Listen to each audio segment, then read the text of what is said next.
भडंग बनवणार आहोत. तरी ही मुरमुरं घेतली ती उन्हात ठेवलं होतं गरम करायसाठी. व आपण कढईत पण करू शकता किंवा उन्हात पण तापवू शकता. त्यासाठी लागणारे कोथिंबीर, हिरवी मिरची, हळद, कढीपत्ता, तेल, मक्याचे पोहे, शेंगदाणे, लसूण, जिरं आणि मोहरी आणि मीठ. गॅस पेटवून घेऊया.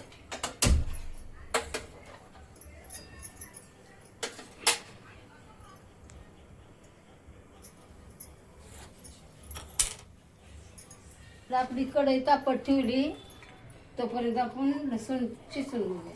थोडासा दुखवायचा, लय बारीक पण नाही करायचा, मोठा मोठा चिचायचा. लसूण चेचताना आपल्याला त्यात जिरं घालायचं का? नाही, जिरं फुललेलंच टाकायचं, त्यात नाही घालायचं.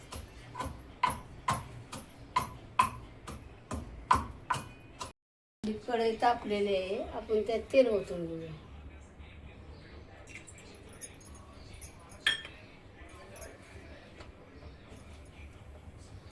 आपलं तापलेलं आहे.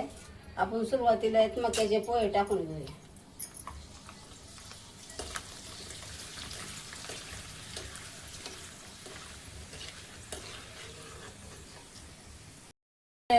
मक्याचे पोहे आपण चिरमुऱ्यातच काढून घ्या, म्हणजे तेल त्याच्यातच पडणार. चुडा तळून झाला तर आपण त्यात शेंगदाणे तळायचे.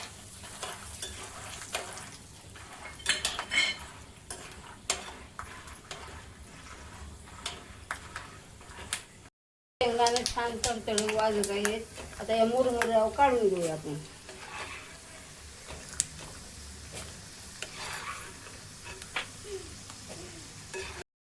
आता आपण शेंगदाणे काढले ते आता मोहरी टाकून घेऊया.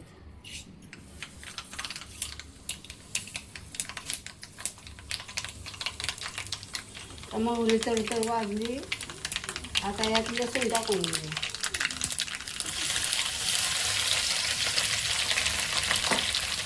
आता त्यात आपण मिरची टाकून घेऊया.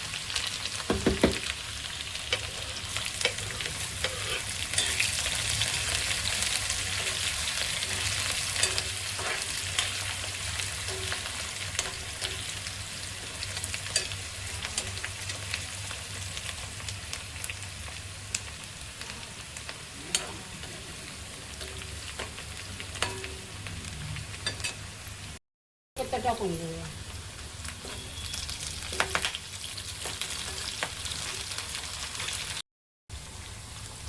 थोडंसं आपण जिरं टाकून घेऊया.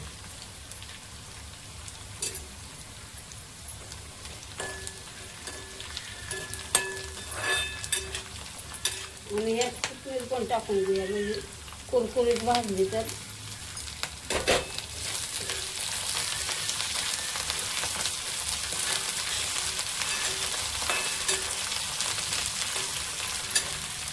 कोथिंबीर पण कुरकुरीत झाली, कारण का तर ही मुरमुरे मऊ होते, ती ओली राहिली तर. आता त्यात आपण हळद टाकून घेऊया.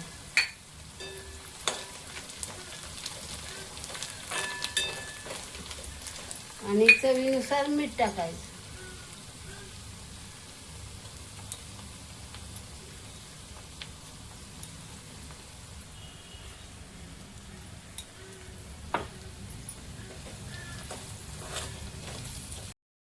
आपण ह्यात लाल मिरची पावडर टाकू शकतो. आम्ही वापरली हिरवी मिरची. जरी लाल आवडत असेल तर आपण लाल मिरची पावडर टाकू शकतो. मिश्रण भाजून झालेलं आपण ह्या मेव्यामध्ये मिसळून घ्यायचं.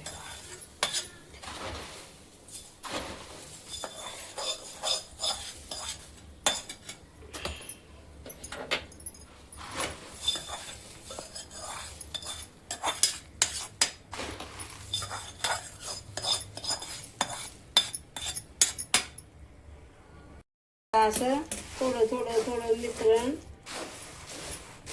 हलवून घ्यायचं आपण.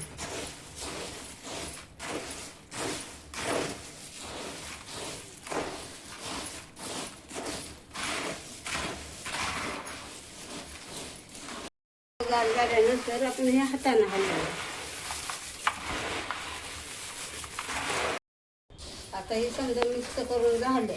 आता आपण ह्यात थोडासा फरसाणा मिक्स करायचा म्हणजे छान लागते. आणि आपण जेव्हा खाया घेऊ तेव्हा ह्यात कांदा टोमॅटो घालून घेतलं तर छान लागतं. तुम्ही पण अशीच करून बघा आणि बघितल्यानंतर एक सबस्क्राईब करा.